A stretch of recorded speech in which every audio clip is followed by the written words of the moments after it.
Chapter 12. Gumo Cheng did not respond to Xiao Yan. He could feel the wind blowing in his ears. Gumo Cheng, why are you scared? If you can't do it, just admit it. Your car can't keep up. Xiao Yan shouted, though his mood was far from good. If you can't handle it, stop the car, and I'll take over.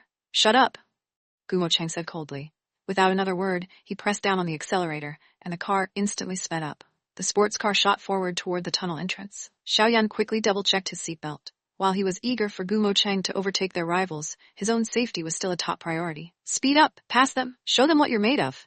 Anan, look, that Porsche is catching up to us, Fuxin exclaimed, glancing at the rearview mirror. She noticed the Porsche closing in on Ming Xiao's car. No, it had already overtaken it. I didn't see that car in the arena earlier, Fuxin added, puzzled. Su Anan also hadn't noticed the Porsche during the competition.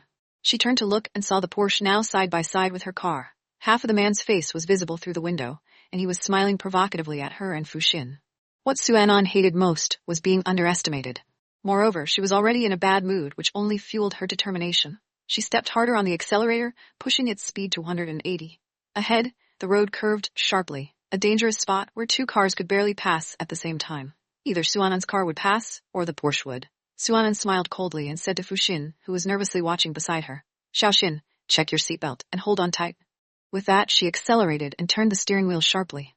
She wouldn't let the Porsche overtake her. Anan, Fuxin shouted suddenly, her voice filled with alarm.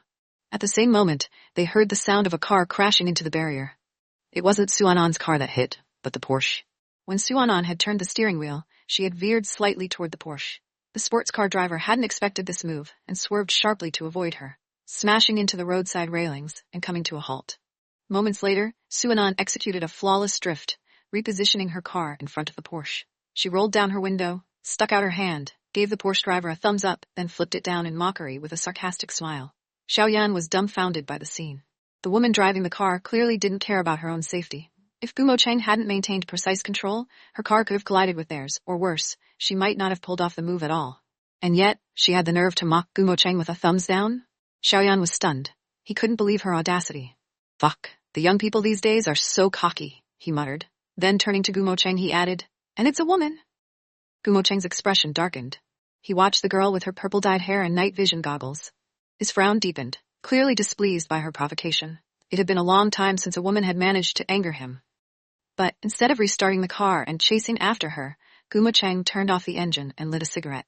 Mo Cheng, are we not going after her? Xiao Yan asked. Not interested, Gumo Cheng replied coolly, exhaling a cloud of smoke. As he looked ahead, the figure of the woman and her car had already disappeared into the distance.